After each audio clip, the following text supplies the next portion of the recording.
Good evening, everybody.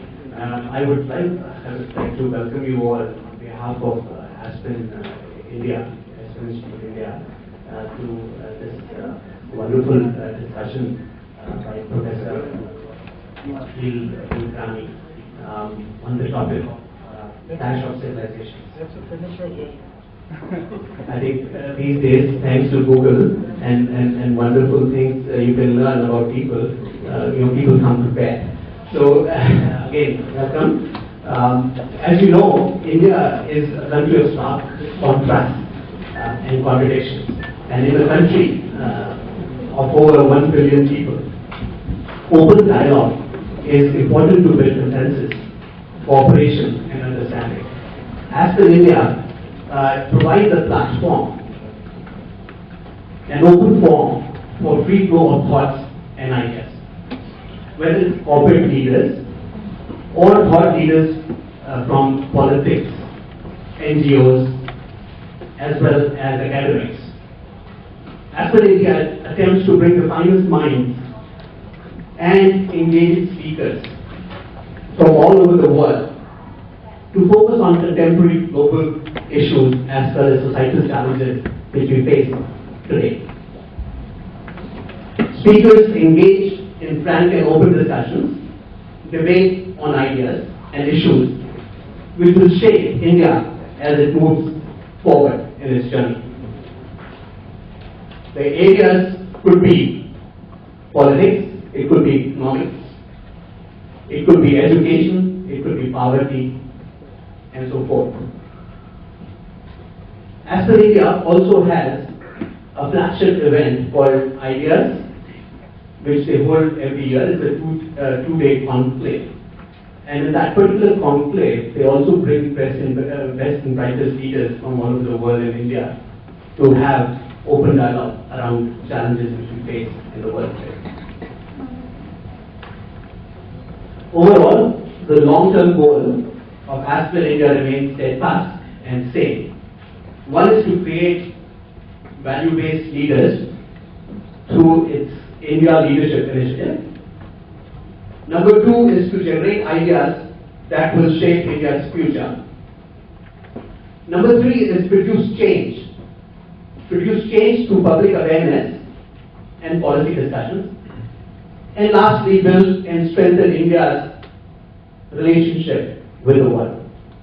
I'm very excited on behalf of Aspen India today, in coordination with ISP, to invite you all. And I request Ajay Gandhi to please come here and share his opening remarks. Thank you. Thank you, Vishal. At the outset, I must say that it's a matter of joy to have Professor Gachibowli here with us.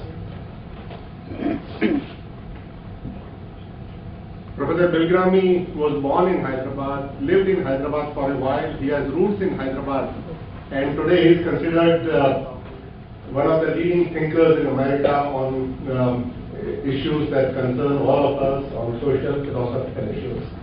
So welcome, Professor, and nice to have you here.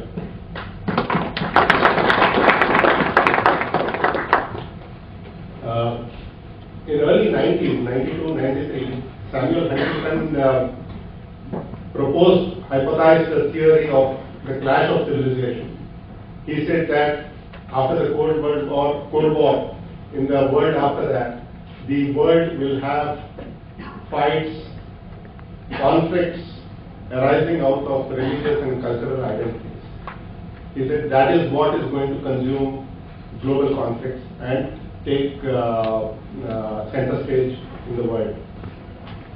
This whole theory of the clash of civilizations acquired a lot of attention in terms of debate, discussion, and occupied a lot of public space in terms of discourse.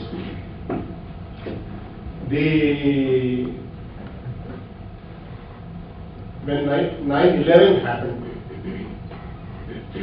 it got further accentuated. And in fact, if you go back to the clash of civilizations, you will see that the primary players are the civilizations which are governed by the religions of Christianity and that of Islam. And post 9/11, it got further accentuated, where the role of Islam in this whole clash of civilizations became an important consideration to talk about and to worry about it. The prejudice, the anger against Islam generally, which was personified by the extremist elements, though a handful of them, became very prominent in the right-wing part of the media and in society. And that started making people worry whether this clash of civilizations was going to be a self-fulfilling prophecy. We have a professor here who has a distinct view on this subject, and we all look forward to hearing from him what he thinks this whole clash of civilization is going to unfold as, and what actually we as citizens of India who have a substantially mixed population of different cultures living for centuries have either to learn or to show to the world. So, like you all, I am also looking forward to Professor Kulkarni on this.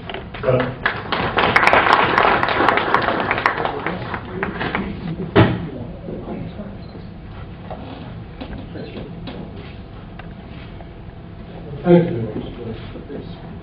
It's very nice to be back in Hyderabad, and thank you to Aspen and to the Indian School of Business for asking me. Kiran Pasricha from Aspen asked me if I would speak on the Clash of Civilizations theme, which, as I pointed out, became the theme well before Samuel Huntington's celebrated or notorious article with that title. And I want to say a little bit historically about the idea of a clash of civilizations and the fact of a clash of civilizations, to the extent that there is one, and then go on to try and give some analysis or diagnosis of what it is that is right or wrong about it, and then speak a little bit about that form of clash of a different kind, not between Islam and the West, but a different kind of clash in India, and with that. I think it's very important to understand the idea of clash of civilizations historically, because there's a real sense in which I think one word in that title is perfectly correct, civilization. But it's not obvious that the word clash is properly used. But I want to work up to saying why it isn't properly used by giving a historical account. The reason why there's an obsession with Islam in the West, and it gets articulated as a clash of civilizations between the West and Islam, as in Huntington's article, really goes back to it goes back in the kind of focusedness that Huntington had well before what he thought was the occasion for its founding, which is relatively recent, the 90s sometime. But anybody who knows anything about the history of international relations of the last century would know that a clash of this kind emerged, first of all, in the oil-producing countries which have large Muslim populations, and second, in countries, in non-countries of oil-producing lands in the Middle East, and countries like Afghanistan and Pakistan in South Asia, not because they have oil, as it turns out. Afghanistan has a lot of natural resources which were more recently discovered, but because they were very important geopolitically because of the United States Cold War with the Soviet Union. Afghanistan and Pakistan were crucial to that, geopolitically crucial to that war. So it's not surprising that well before Huntington actually just made explicit, something was growing. And it was growing because it grew, or it surfaced every time oil-producing countries declared some form of independence. So when Mossad decided to nationalize the oil industry, you saw the early beginnings of a Cold War system. When there was the rise of Arab nationalism, mostly under Nasser's leadership, again, the whole Suez crisis in South Sudan, that was another sort of development of what is now an openly Cold War system. So whenever oil-producing nations declared any semblance of independence, something like an incipient Cold War, and occasionally hot wars, emerged with the West.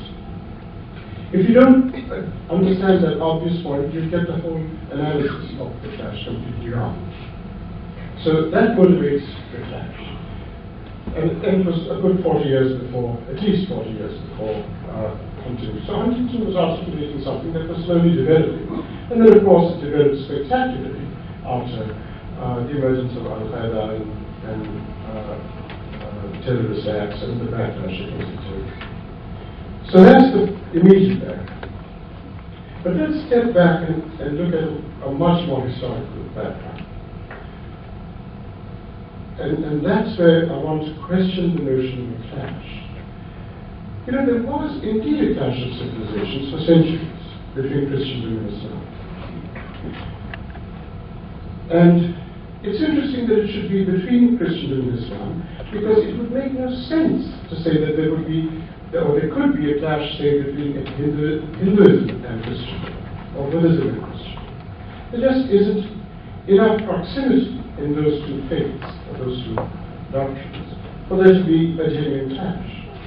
Clashes among religions really tend to happen when the religions are very close to one another in doctrine, in a set of commitments that are both belief and practice, and so on. And Islam was, in many ways, a clash, partly because it was so very close to Christianity in its belief and doctrine. In fact, I think it's a little flamboyant, but not entirely an exaggeration to say that the Crusades were fought over a very long period of time, partly because Islam was conceived as a kind of heresy within an overall doctrine rather similar to Christianity, a heresy that emerged in the Arabian lands. And that partly explains the tremendous vilification, this internecine hatred and violence of Islam versus Christendom in that period.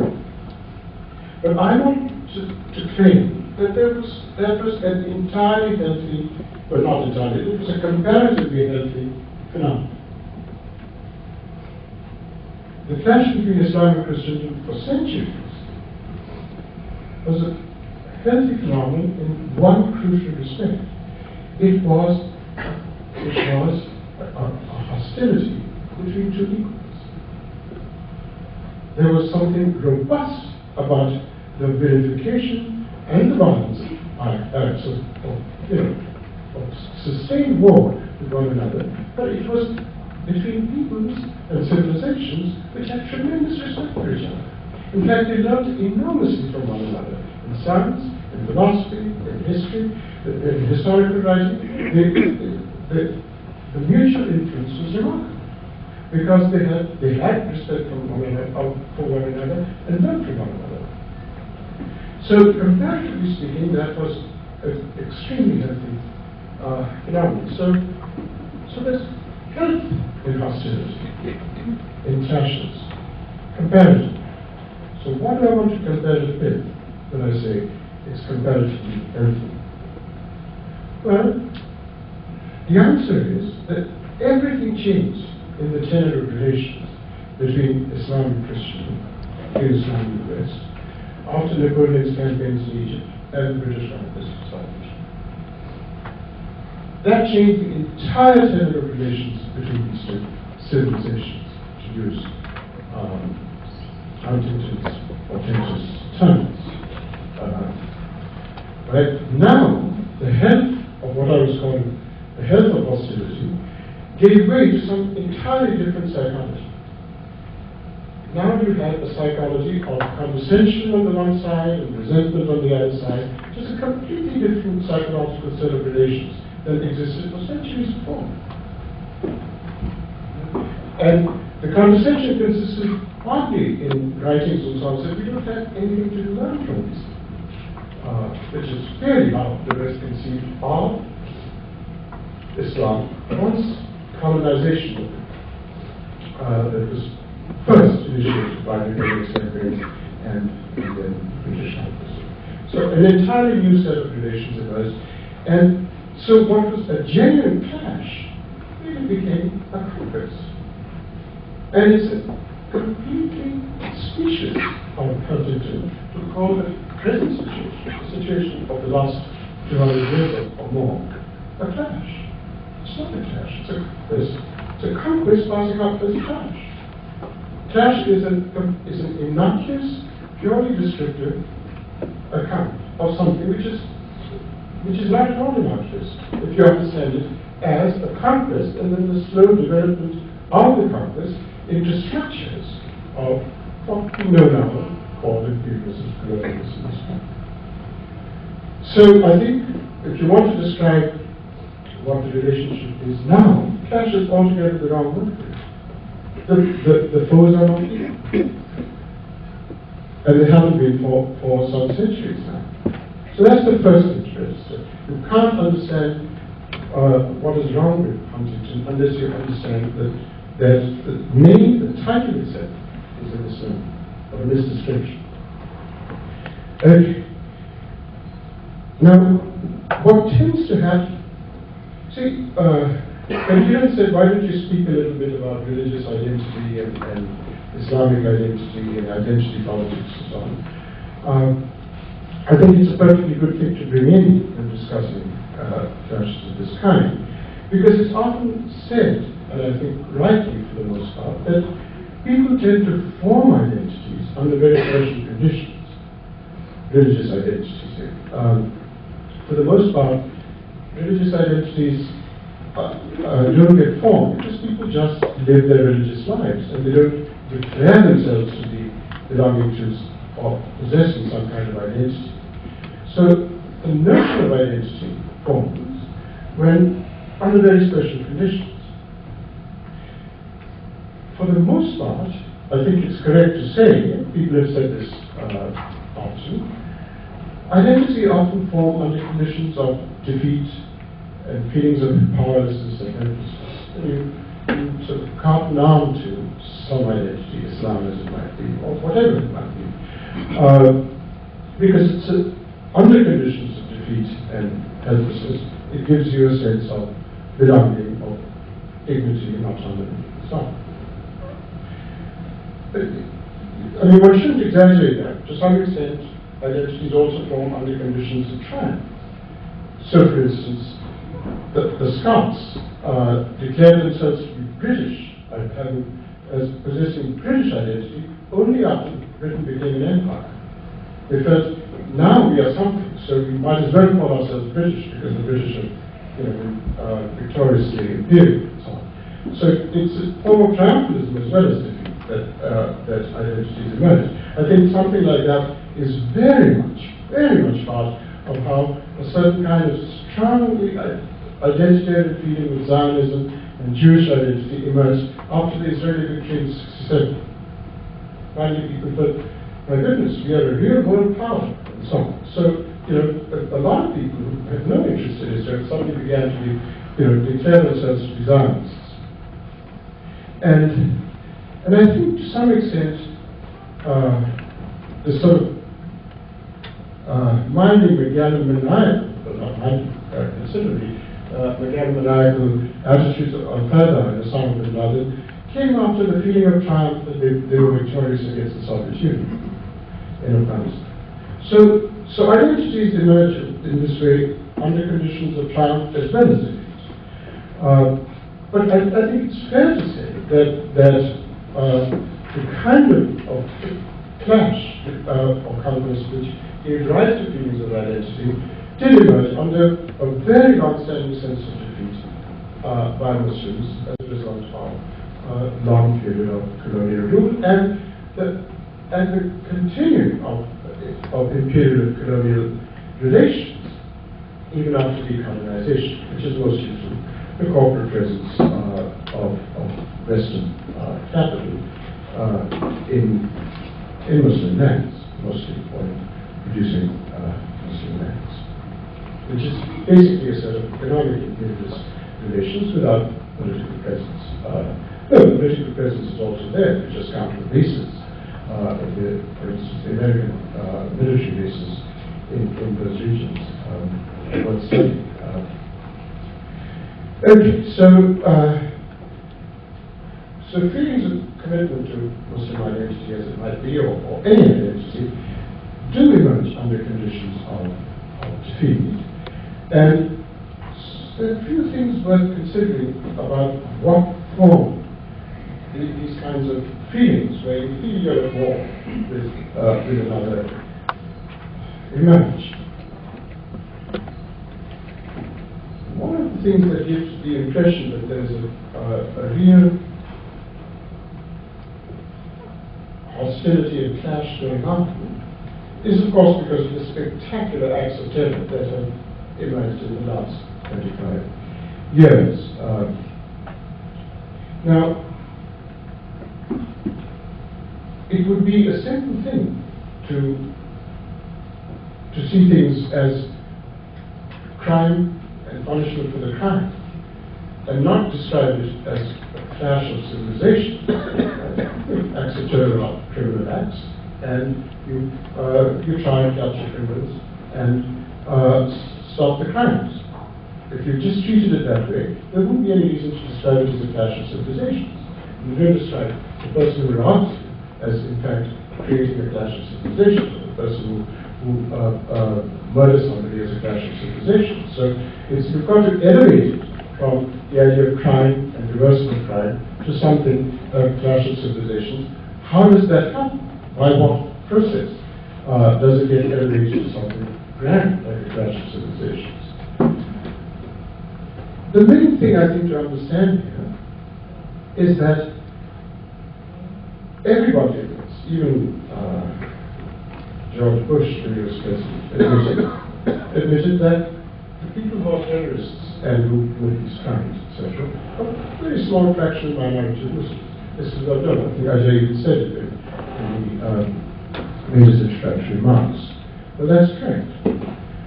Okay, but then how does it happen that a very small group of, I don't know what the best word for it is, fundamentalists is misleading, I prefer the word absolutists, but let's just say extremists. How is it that a very small group of extremists who commit or order that it be committed, that there be acts of terror, who declare that they would want their countries or their societies to be governed by the strictest of Muslim understandings of the law, and so on. Very few people really actually believe that and want it in any determined sense. Nevertheless, what a very few people believe and act upon gets associated with the whole religion. This is widely known, widely acknowledged. Everybody says this. But how does it happen? By what process does it happen that a very small group, a very underrepresented group, becomes the voice of the entire community of religion? What's the process by which that happens? Well, one bit of the process is, I think, what's really responsible for it. The first element of society that's really responsible for it is the media. The media looks for news, and they look for the most spectacular news. And so, the people who make the loudest noise, of the shrillest voice, they get to be represented by the media as being Islamists or Hindu nationalists or whatever. So the media basically elevates an underrepresented minority to a very representative voice of a whole much larger group. And then the state, political parties and so on, just follow this track created by the media. And this is a pattern that happens pretty much everywhere. So the state responds to the loudest and shrillest voices for status reasons, to keep peace and so on. Political parties do it for the standard politically exploitative reasons. So all these unrepresentative groups begin to become the voice of the community just because people pay attention to them more than they pay attention to the rest of the community. So here's something that I want us perhaps to talk about, but let me give a brief account of why I think this is a particularly difficult problem. So it's very important to understand that this could be easily solved if one had more democracy. Right? Because just think of the problem. If a small group of people begin, an unrepresentative group of people, begin to seem to be representative of the community, something has gone wrong with democracy. Right? Because the point of democracy, the definition of democracy, is that you calibrate representation with numbers. So if a small group of people has begun to be representative, that calibration is failed. Because it's the point of democracy, to make representation reflect the numbers. And so if the representation is not reflecting numbers, it's a failure of democratization of the community. Now, part of the trouble is that we don't have any idea of how to democratize the community. Because all the standard procedures for democratization, for setting up representative institutions, pass communities by. So just take elections. Elections is the most canonical and standard way of calibrating the representation of numbers. But we have no idea what it would be to have elections for a community. We have national elections, we have regional elections, we have district elections, we have state elections, we have municipal elections. But what would it mean to say we should have elections for Muslims? So there's no sense in which we can democratize through representative institutions something like a community. Communities are just scattered, and there isn't enough of a focus by which to set up representative institutions. I mean, maybe the Parsis are located in one city, and so maybe you can have a Parsi panchayat doing something like that. But yeah, that's first of all an exception, and in any case, it's not really being pursued with any depth or seriousness. It might be when the locus is so very low in the case of Parsis. But in general, we don't have a turbo on how to bring about representative institutions and democratized communities. So this is a tremendous problem. How unrepresentative groups become to be representative. We don't have any idea of institutionally of how to remedy that. So that's one of the major problems in this. The second problem is that when you have a centuries-long sense of defeat as a result of colonization and continuing, not just colonization in new forms, as I was saying, but Cold Wars and hot wars thrown in and so on, you find that people who have no particular extremist mentality or have no particular sympathy for terrorism or the strictest form of Islamic society, which is the majority of people, when they feel that there's this long centuries of subjugation under colonial rule continuing in different forms now, including with sheer racism against immigrant Muslim communities in European nations, the large majority of people in communities, they feel that they're going to be critical of the extremists in their midst, just letting the side down. And it's a perfectly understandable feeling. That is, if you've got a range of Western powers exploiting your natural resources, imposing embargoes which caused untold suffering. You should read about the embargoes in Iraq and what they've done to Iraqi society. Bombing your cities. When you've got, and this after centuries of colonialism, ordinary people who have no particular extremist tendency are going to feel that real enemy is somewhere else. We have no particular sympathy for these extremists, but we will be letting the side down if we attack our own people under conditions of this kind. So it's a perfectly understandable issue that, first of all, so part of the difficulty I'm saying is that there are no institutional ways in which you can get the representation come out right, so that a shrill and extreme minority gets to be put in its place as an unrepresentative group. So we don't have the institutions for it, and we don't have any internal criticism of them because of a certain psychology that's been generated by what I was initially describing as feelings of emphasis. And I think we should find it perfectly understandable. So, the idea that you should expect people to be critical in these ways, internally critical, for the majority to be critical of this underrepresented group is completely unrealistic while you're bombing their countries and exploiting their natural resources. Okay, so much for just some very broad and in a way obvious issues about the clash of civilizations, which is the continuing conquest of these regions. Much more subtle forms of conquest, but still continuing. I want now to switch to talking about India.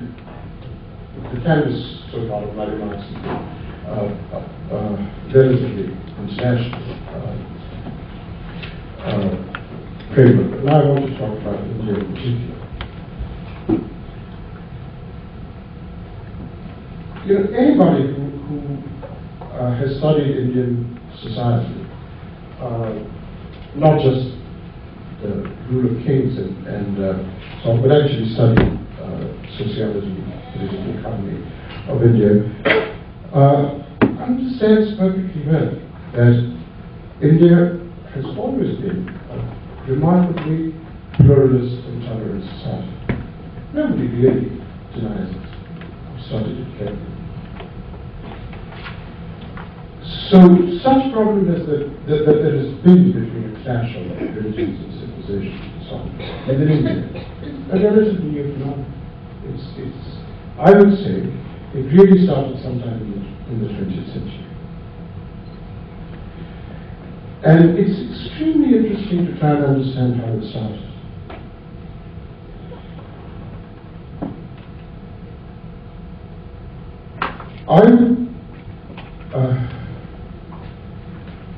Here's one way of stepping back and looking at what happened in 20th century India by looking first at Europe. Sometime in the 17th century in Europe, there began to be a need. So I'm historically stepping back a bit to give this analysis of the clash of religious civilizations and communities in India. Sometime in the mid-17th century, in Europe, there began to be a perceived need to give a new legitimacy for the state power. This was after the Westphalian peace. The old legitimations of the state were no longer applicable now. The old legitimations were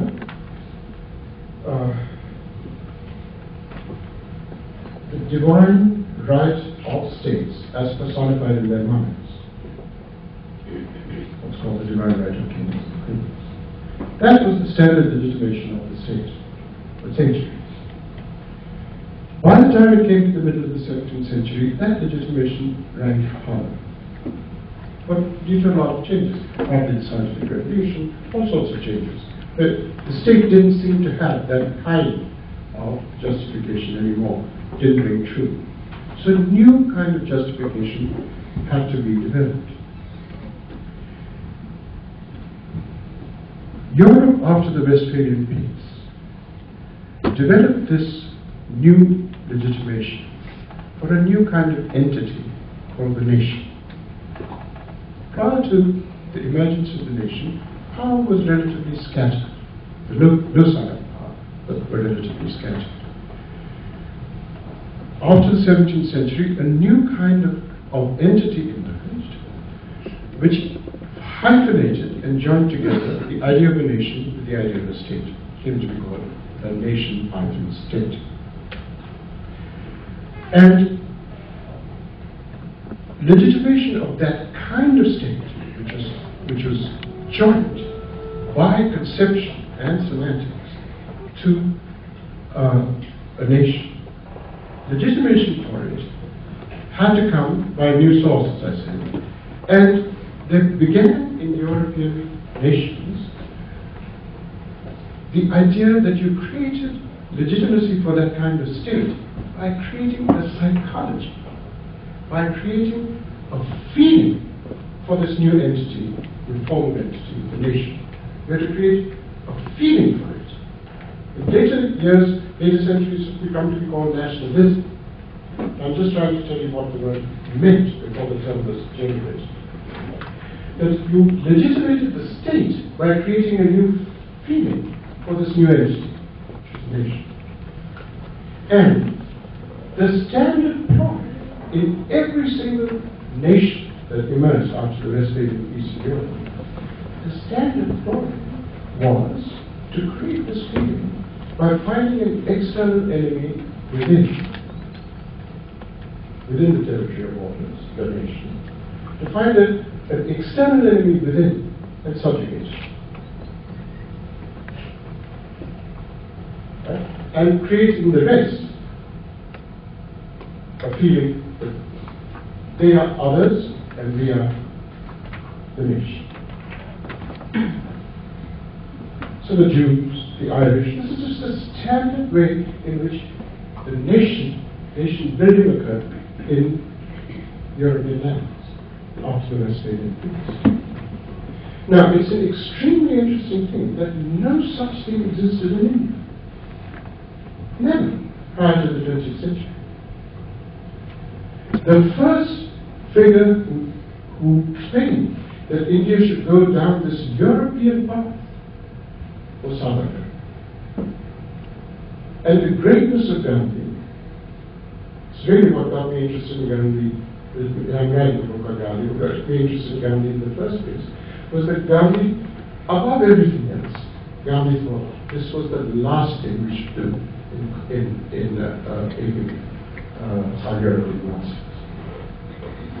The last thing we need is to build a nation along those lines of European modernity.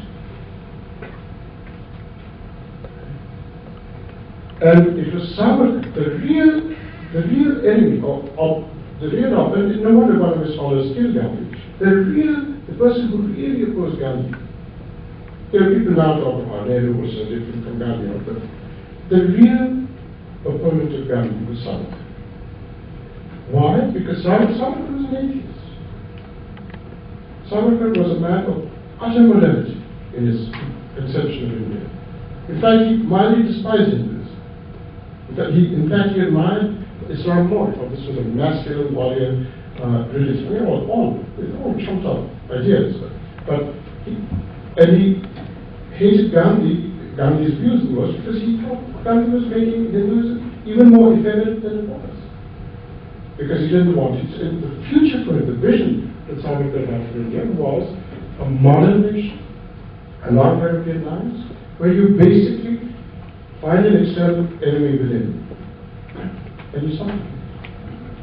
Now, this is an idea that really is the basis of European nationhood. It was the ideal that emerged out of the Westphalian Peace with new forms of legitimacy for the state that we saw. And so,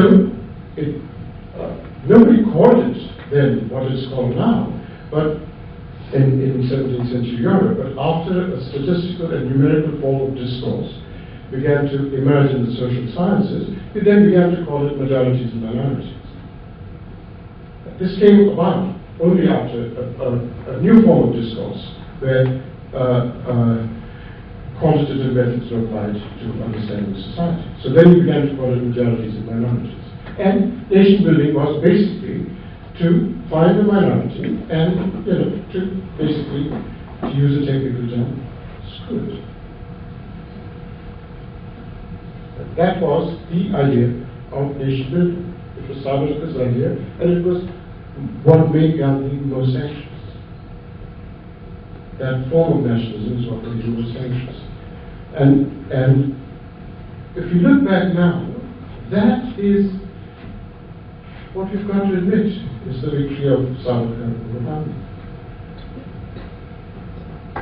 And this has its own history. Savarkar was the first to formulate it. Completely modern idea, by the way. It's nothing of traditional Hinduism there. Indian society did not have this kind of Hinduism. No. It was just not part of Indian society. It was a new idea that emerged. Very late, sometime in the 20th century. And if you read Hinsaraj and other writings by Gandhi at that time, there's a general, sustained panic in his writings about how we might go down this path.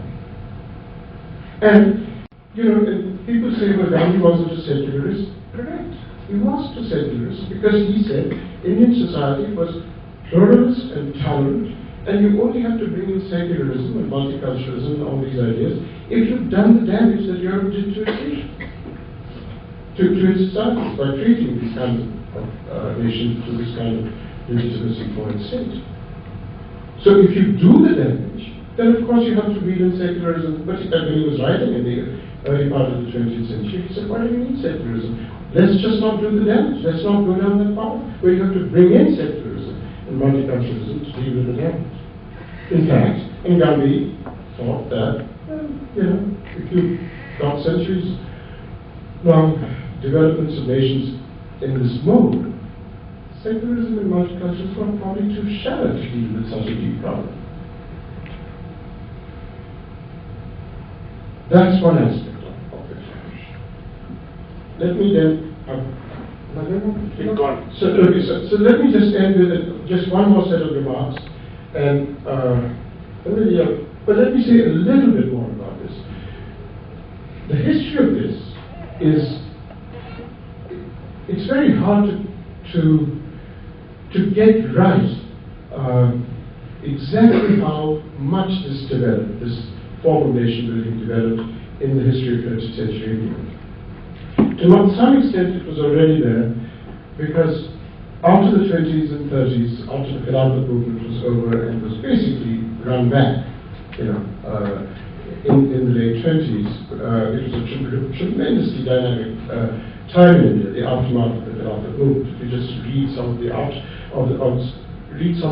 historical writing on the tremendous mobilization and dynamism created by the Khilafat movement, say for instance in Bengal, which is probably the most dynamic period in Bengali history, it was remarkable. But it was all rolled back slowly.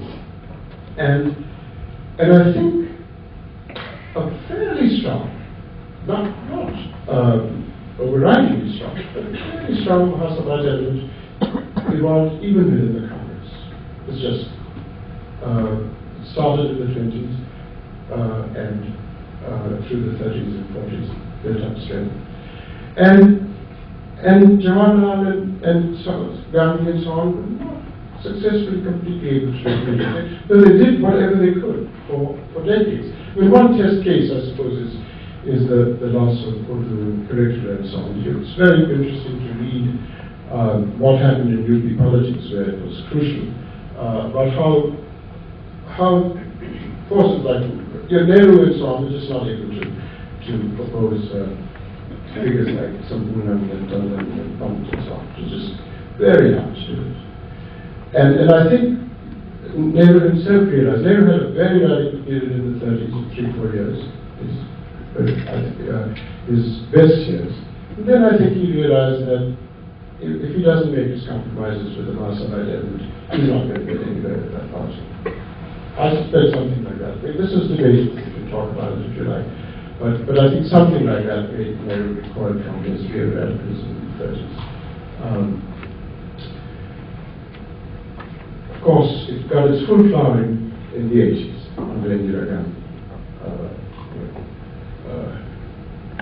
There was this empty slogan, "Garibi Hatao," manifestly Garibi was not being Hatao. She needed a new form of popular support, and basically Savarkar's idea became the Congress idea. But of course, the BJP could do it much less hypocritically, because the Congress at least had to have hypocritical mouthings of secularism. BJP didn't have to have that. It declared itself to be opposed to secularism, so that was partly possible to rise to the BJP. This is all familiar to you, but it really does go back. And I think you can't understand it unless you understand that it was the creation of a kind of legitimacy of power, nation building that came from Europe. It's a European idea. Okay, I want to just end by... Another 10 minutes. Okay, good. There's another aspect to this clash of civilizations and communities, and I'll go back to the Huntington idea now, but I sort of talked about it in a more localized region of South Asia, India, but I'll step back now and talk about the clash in a larger global setting. And this too is a historical diagnostic point. Part of the set of changes in the 17th century was the idea of a new ideology emerged in which the notion of civility became very central to how to understand the structures and stratifications of society in Europe. Even when the new kinds of states emerged, there was the states, by the way, the monarchs still existed. It's not as the monarchs went away, but you needed to do the legitimization of monarchs. But part of the newly emerging society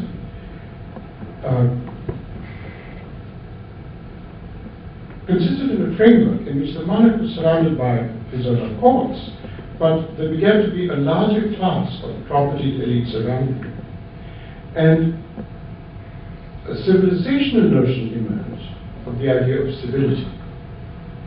Civility is a very deliberately constructed, created notion in the mid-17th century. It means something very specific. And it was defined in terms of course, manners and customs and comportment and so on. But it was semantically characterized in such a way that its opposite was cruelty. And civility was defined as that which is possessed by the courts around the monarch and the property elites. And cruelty, which was defined to be its opposite, this is all semantic stipulation. It's not descriptive of facts necessarily. It's how concepts are created, whatever the facts are. So the opposite of civility was cruelty, and it was defined, cruelty, as being what characterized the behaviors and lifestyles of the brute populace. Right? So civility belonged to the elite. Cruelty, its opposite, belonged to the brute populace. And a result of this was, in my view, a remarkable result of this, not noticed by people who have been writing about this, not noticed by people who actually have theorized about civility. There are very good books on civility, by the way. Robert Elias's book, The Civilization, Civilizing Process, is a very good book which talks about the political fallout of notions of civility. But one thing that Elias doesn't notice is that because of these semantic stipulations of who possess civility, who possess cruelty, by definition, one of its effects was that the property elites in the monarchs and the courts hid from themselves the cruelties of their own perpetration on the good public. It was a self-deceptive screen. So you hide from yourselves your cruelty because cruelty happens somewhere else in the lifestyles and behaviors of those people. Right? So such cruelty that you perpetrate on them is just hidden from you. Now, I would claim that that this self-deceptive screen, this function of the notion of civility, carries over without remainder. It carries over to all the vocabulary and essential of the concept of rights.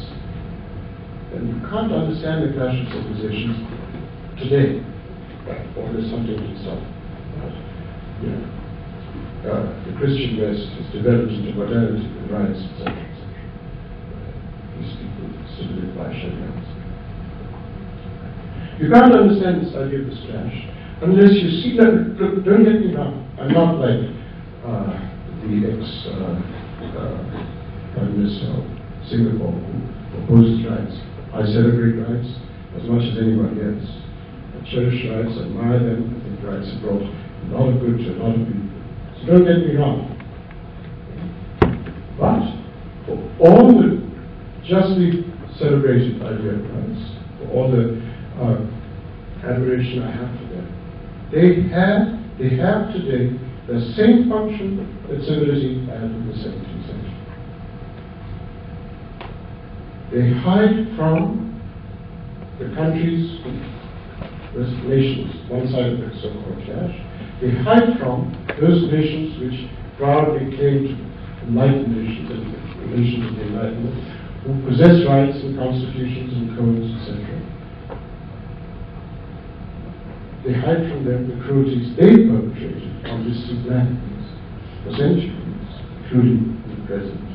They hide from themselves the cruelties of their own perpetration because cruelty happens there. You don't perpetrate cruelty. So cruelty, you'll find cruelty in Mugabe, Zimbabwe. You'll find cruelty in Saddam's Iran. We don't.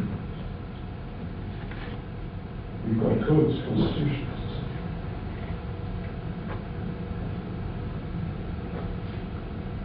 So, you hide with the same self-deception, and you can't understand Guantanamo. You can't understand Guantanamo unless you understand this point. Guantanamo is not an American soil. Why? Because America doesn't commit cruelty. It has to be on foreign soil. That's the idea.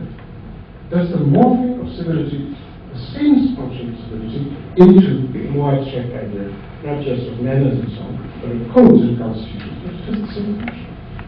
And the clash of civilization is just a word for the fact that all cruelty happens somewhere else and we're defending the success to cruelty, which is rights and constitutions. Thank you.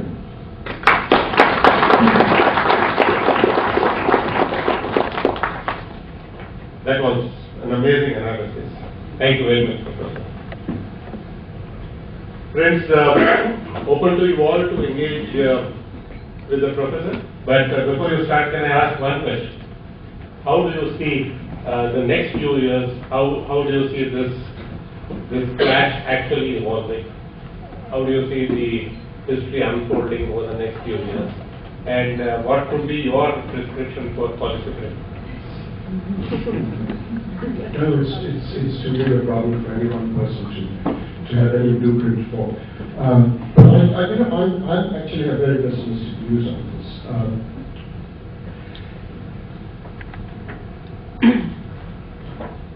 But there are lots of things, very particular things to say.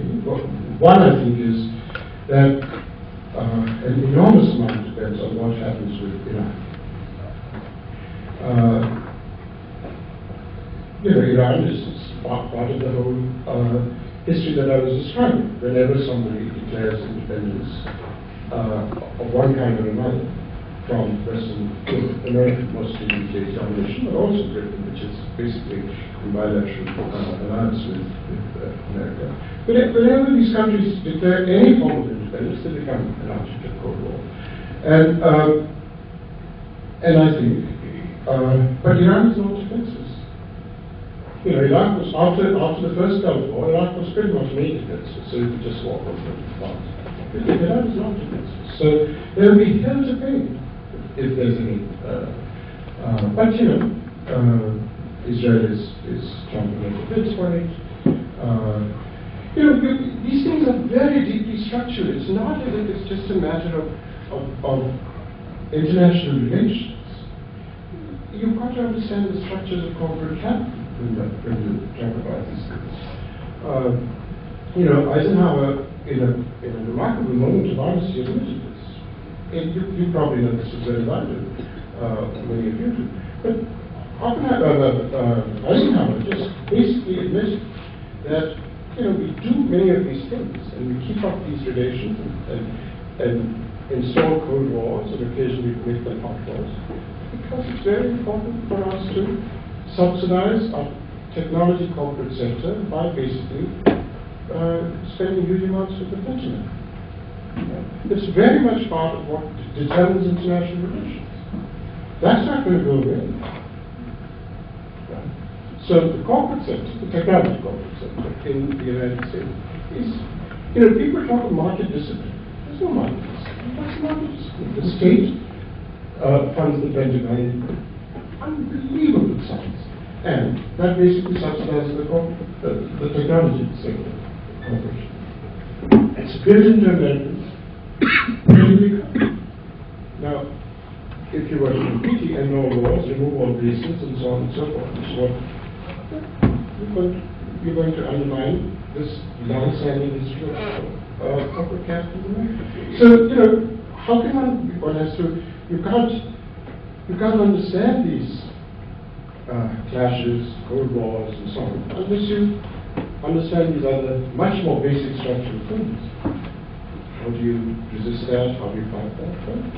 These are very, very big issues. And they've become bigger since the 70s, partly because you've got to understand that the nature of capital has changed since the 70s. It's not capital as it used to be. Before America went off the gold standard, before the dismantling or the demantling of the Bretton Woods institutions, there was industrial capital dominated the nature, but now it's dominated by a very different kind of capital, finance capital. And you people know this better than I do, since you participated in it. Financial capital is very different. And it's very much more difficult to acquire. I mean, just think of it. What does finance capital do? You can now, capital, you don't have to take a factory somewhere and put it somewhere else. So capital can move from one place to another by the push of a button. That's the nature of capital now. And it's very hard to resist the force of capital, because as soon as you set up policies in a country to resist it, you have to worry about capital flows, which is much easier now than it used to be perhaps in the 80s. It started in the 70s, the policies started in the 70s, but the Fed came to take it a few years later. And forget about that, you've given rights. You've actually given rights to corporations. The rights of mobility. They can go anywhere without a transaction cost, without fines, without total tax, nothing of that kind. They can go anywhere. And so take Lula in Brazil. Lula promised his people that he would have policies which would really help the working poor. That's certainly, he was elected on that mandate. That's what the people elected him for. It's a remarkable victory. I mean, there's almost been nothing like these victories in Latin America. And he couldn't do any of what he promised. It would be irresponsible of him to do it, because if there was capital flight, it would be a massive outcome. You're caught in the game. The only country that's not caught in the game, but not necessarily of its own choice, because of these embargoes and so on, is perhaps Cuba, and I suppose North Korea. So it's very, so what do you resist? You try resistance in the fear of capital flight. So unless you have resistance where capital flies through, which means forms of international solidarity, they simply don't exist. I mean, the mind boggles at the idea that you will have so much international solidarity that you'll be able to resist the thing. So many of these wars are fought and clashes occur with, motivated by these things, and these things are really hard to resist. Because you really need an international resistance now because of capital flight. And what resistance is there? I mean, there's never been an international union, for instance. The only union that has been international is perhaps the Seafarers Union. There's never been any more international union. And so I just don't see some very pessimistic about these structures which determine wars and determine policies of this kind. Very deep.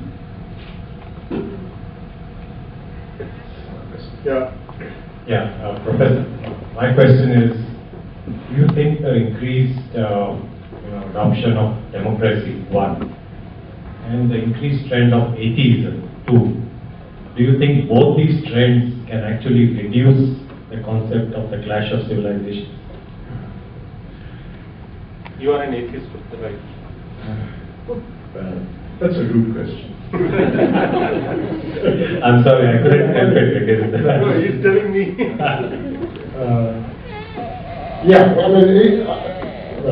there's nobody I dislike more on the intellectual scene than atheists like Dawkins and the late ancients. That's just tedious. They don't understand what religion really means in people's lives.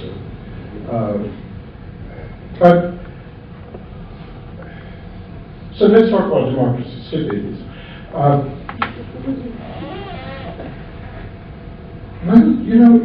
Take Tahrir. Take the Arab Spring, which is democracy, the emergence of it. So that's the kind of thing they're talking about, this lands which are not democratic. Well, it's not that simple, because, look, Islamists have won elections. But I think here's the way to think about it. Democracy is certainly an essential element. But, so in Pakistan, fundamentalist parties have not won more than, I think the largest was 8%. And after 2011, in some regions it was 11% or something like that. But never won more than that. So basically my guess is that if democracy is not enough, but because many of democracies you could have these clashes with the Islamist or fundamentalist parties winning, but they only win when you suppress Islam. You see, but if you haven't suppressed it, it's wrong. So it's a combination of different things. Democracy certainly, democracy is there. But there's a deeper sense of democracy, which it is very important. You see, when people write about the Arab Spring, a lot of people, if you read about the sociology of the revolt, which, very courageous action on the part of ordinary people, it's remarkable, very admirable, what happened in, say, Egypt and Tunisia. A lot of which had to do with labor, by the way. These were long-standing labor movements which moved from the provinces to Cairo or Tunis, but they never had really emerged. So there was lots of provincial labor unrest for decades, or at least a decade and a half, in both Tunisia and Egypt. But then when it came to Cairo and Tunis, it became really something. It became much more because professionals and lawyers and others joined it, and so it became a real sort of alliance between working class and middle class, and it became the kind of thing that emerged in the Arab Spring. So, one of the things to understand by democracy is something perhaps, maybe you meant this too, but But in case you didn't, I think we have to understand democracy in a broader and deeper way than perhaps you intended. But tell me if I've got you wrong or right. See, a lot of people say that when they do a sociological analysis of Tahrir states, they say, oh, it was made possible by this new forms of social media, Twitter, Facebook, and so on. People communicated with each other. But see, that was purely mobilization. They said, those people are there, please move there, and so on. So it was mobilizational communication. But the real thing that made the Arab Spring possible, the really deep thing that made it possible, was completely conventional media. In fact, I don't know any antecedent of this in the history of movements, and that is, or the history of culture. What made the Arab Spring possible was conventional media. In fact, I would say that one television station has changed the entire map of the Middle East. And that's democracy.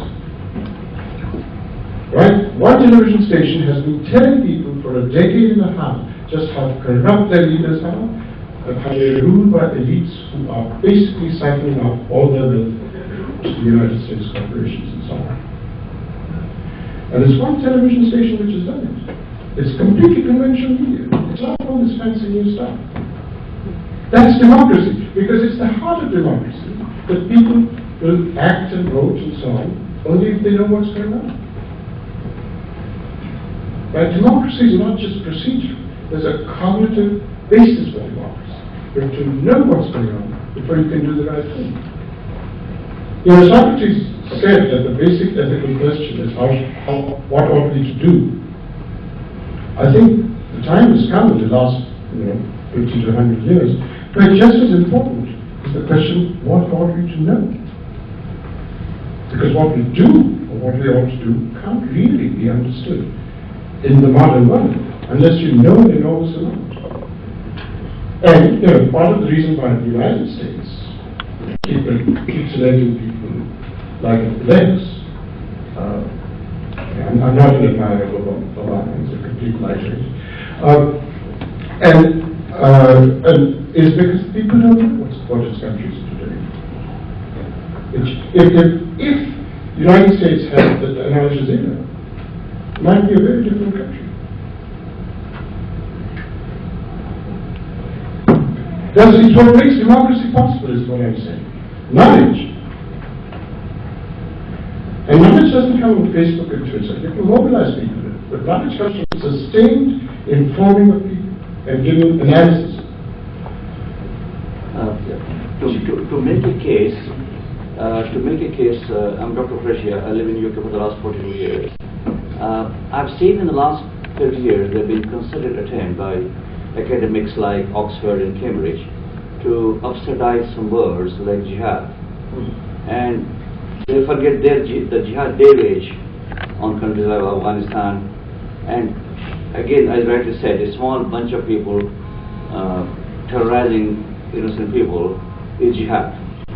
So this upstardization of a word, which truly means struggle against oneself, I believe that part of a policy which leads to demonization of whole swath of Muslim lands, so that they perpetrate their agenda.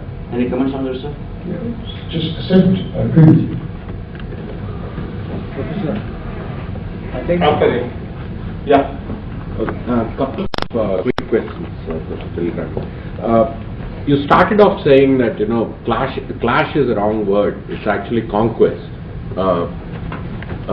And when you switch to the discussion on India, you seemed a little more comfortable to use the word clash.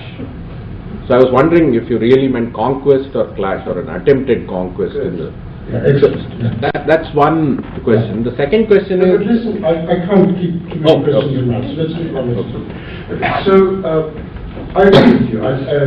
That's why I said I wanted to discuss this global case of India separately. Yes, I think that in fact it's the other way around. In fact, there was Muslim rule in the Sultanates and the Mughal period and so on.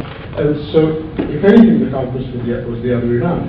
But what I was saying, Gandhi noticed, was that those conquests were not conquests that destroyed the pluralist dominance of the country.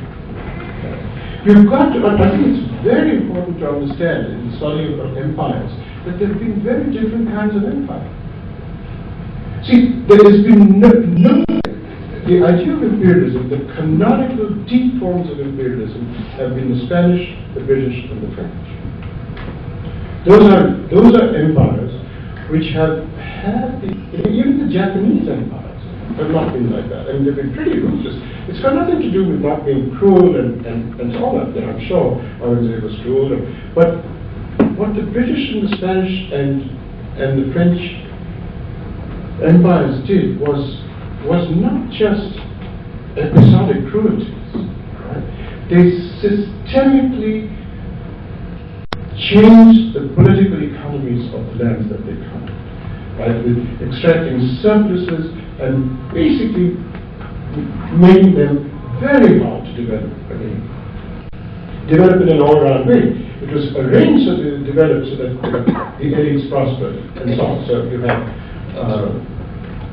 Macaulay's illegitimate children, which by the way are you and me. So you have so you have that kind of system. But the Mughal Empire was not like that. The Ottoman Empire was not like that. The Japanese Empire was not like that. It was close to it, but it wasn't like that. You know, South Korea and all these places have been able to develop properly. You know, and South Korea, by the way, is not just some flunky of the United States. South Korea has imposed overtax style things on capital flights, etc. You know what? So you know, but the kinds of things that France did to Africa, and the British did everywhere, and the Spaniards did to Latin America is very deep. So the different things, and that's why you know it's not exactly conquest in that sense. But you're right to notice that. Yeah. Can I go ahead? I'm going to pass it. You at the end, in your first response, you were talking about, this financialization that has happened in the last 30 years. But there have been many moments of financialization, as Brodel or Ariki note. It usually spells the end of a hegemon. At least that's the way they read it. Yes. Since you started talking about political economy and South Korea and so forth, maybe it signals shift of the capitalist center to Asia. This particular moment of financialization. Right. So what does it actually imply? For this whole debate, clash of civilizations. While the rhetoric is about clash of civilizations, is capitalism taking a completely different form, a new form? It may. It's too easy, too early to tell. I think it may do that. And I think one of the things to really try and figure out, and I don't think we really have a good sense of it yet, is that if those things that you're envisaging happen, which is right, that the centers of financial power change, so-called imaginations and so on, if that happens, there's going to be a remarkable asymmetry between military power and financial power. And we don't know how to analyze that exactly. But that's going to be just an asymmetry that's going to be dangling, and we don't have a proper analysis of it. So that's one problem. And the other problem is that it's not obvious that in these emerging countries, the elites will not just form the alliances. And if that happens, then the countries of the North will still continue to dominate. And a lot depends on how much. The history of capital is in the last. It's an interesting phenomenon, because after the Great Crash and really after the Second World War, there was a serious 3 or 4 decades long interruption of the trajectories of capital that we're talking about. A real interruption. On the one hand, there were Keynesian policies and basically demand management in European and America, Roosevelt's America. That was a real interruption. Social democracy, welfare, and so on. And also, partly because of the prodigious mobilization in decolonizing movements there began to be real nationalist feelings that we should have, what the dirigist period of, imposed institutions and so on. So that created a real interruption of the trajectory of government. And this was, it was bound to happen. These were real people's movements. And you owe something to the people. So this was their way of articulating policies that were responding to what were genuine popular mobilizations. That was what was brought to an end by this. But the more serious, I think, Prabhat Patnaik, who's I think, India's most brilliant economist, has got a very clear analysis of this, very interesting analysis, where he argues that there's a sort of spontaneously deterministic quality to capital. And one of the things, and yet there is human agency possible in it. It's very interesting.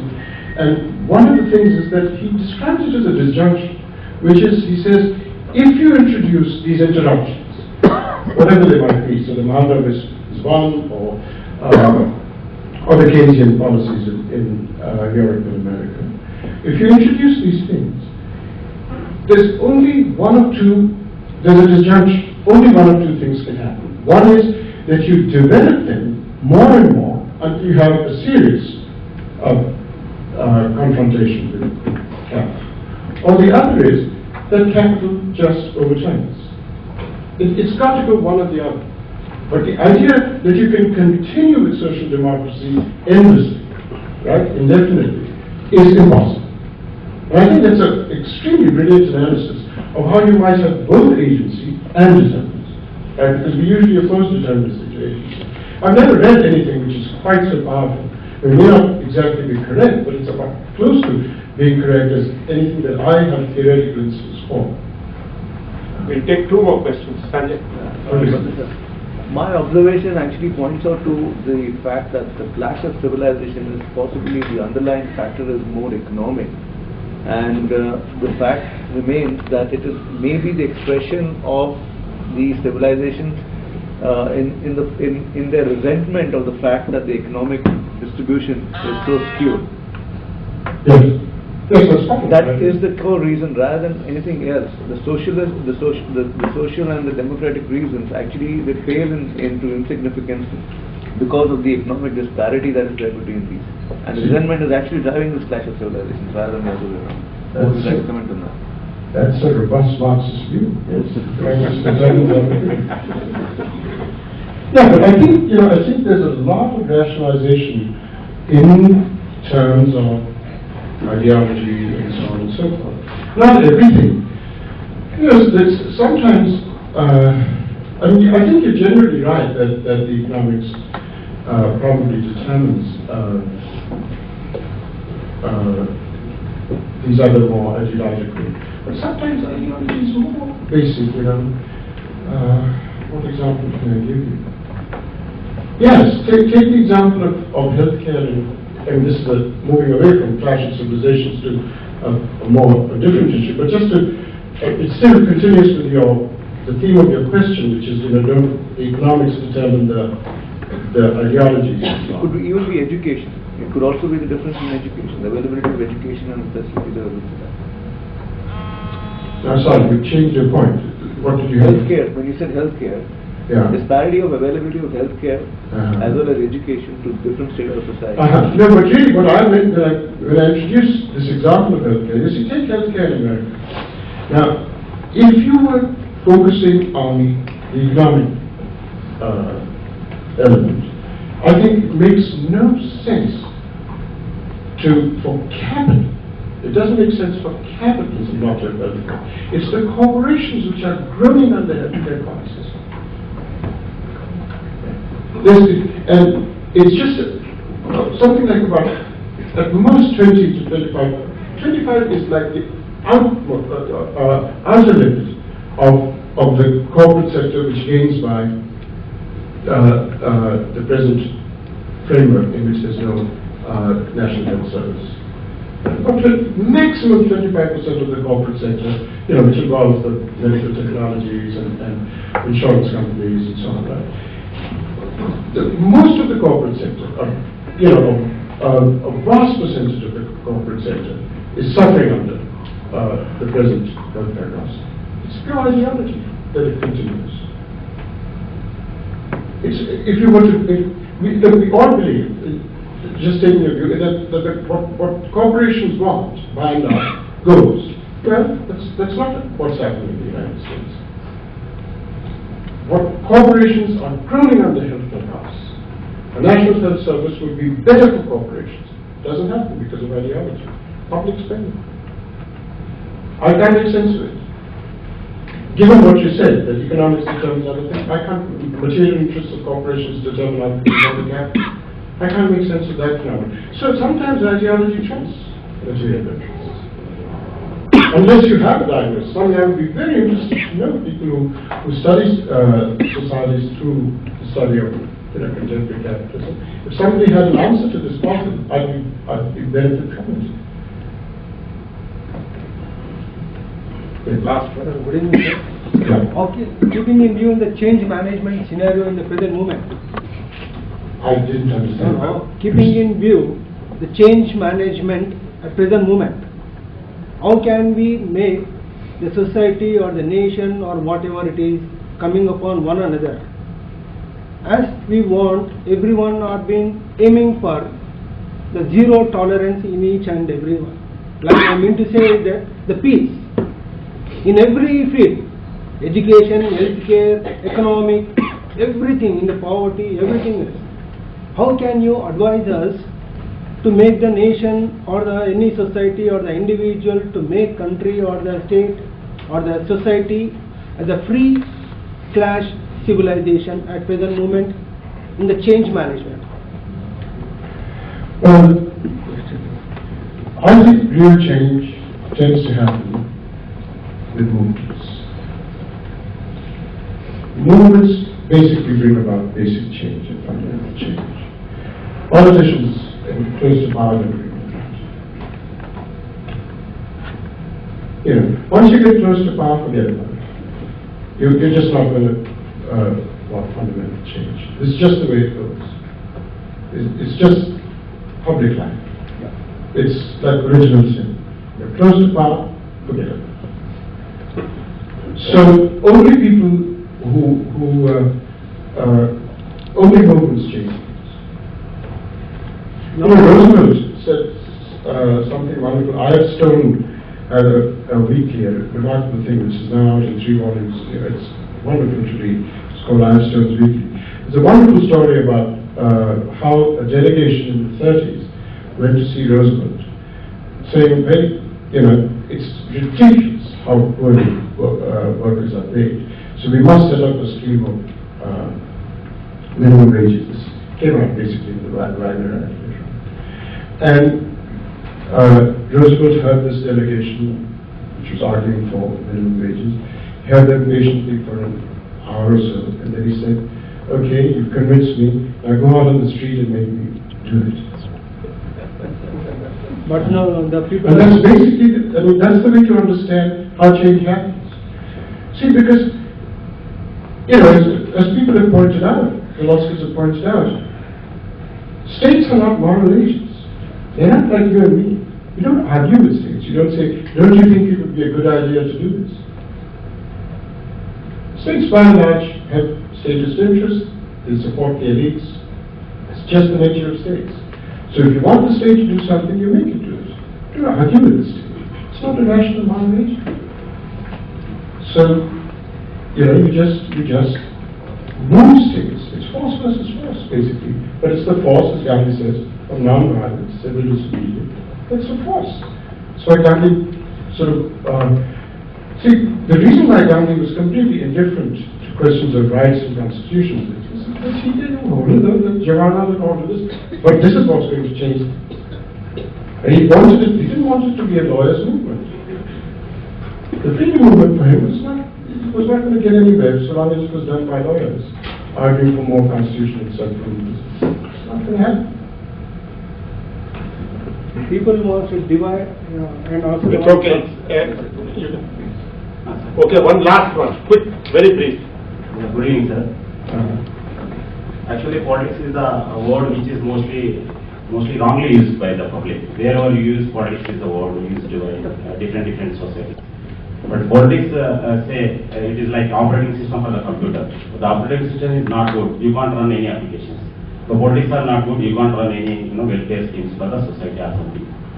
Here in India now, I don't know all outside. In India, most of the parties are going on communal based, caste based politics. So how we can minimize that kind of process so that more democratized and secularized thing. Parties are secular, but they are depending on caste and religion based tactics. Yeah, but look, that's what I was saying. That it's a very interesting thing. Basically what I was saying earlier about movements and all is basically repeating what Gandhi said about how states are not outrageous. But if you understand Gandhi, what is deep about Gandhi is that people say Gandhi was an anti-enlightenment thinker and I think there's one sense in which it is completely true. The deepest commitment of the European Enlightenment, absolutely the deepest part of it, is this proposition that what is bad in us can be constrained by good politics. That's the heart of the Enlightenment idea. That's why the idea of social contract, of constitutions, and rights and so on is what is bad in us can be constrained by good politics. So politics are defined in these cells. Gandhi's not. And I think it was basically the denial of a religious man. He said, it's an impertinence. It's an impertinence to think that something, that you can change human beings by calling them citizens. It has to bypass citizenship to be movements. And that's democratization, not going and casting a vote every few years. I mean, you've got to do that. I'm not saying that's not important, I'm not saying rights are not important, but real change happens by all means. Just take the civil rights movement in the United States. I mean, we were talking, so editorials wrote about racial equality, professors and classes spoke about racial equality, but people began to believe in racial equality when people were out on the streets. When Martin Luther King, Malcolm X took people out on the streets. That's when people really became what the country believed in. It didn't happen because professors talked about racial equality in classrooms or wrote about it in editorials. Thank you very much, Professor.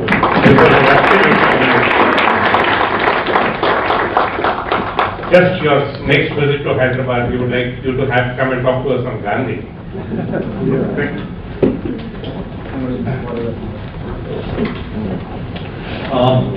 Just have to do a bit of procedural formality of thanking all of you. Vishal spoke on behalf of Aspen Institute in the beginning, but on behalf of ISB, it's my pleasure to actually to actually do this job. First of all, Professor Bilgami, thank you so much for coming here.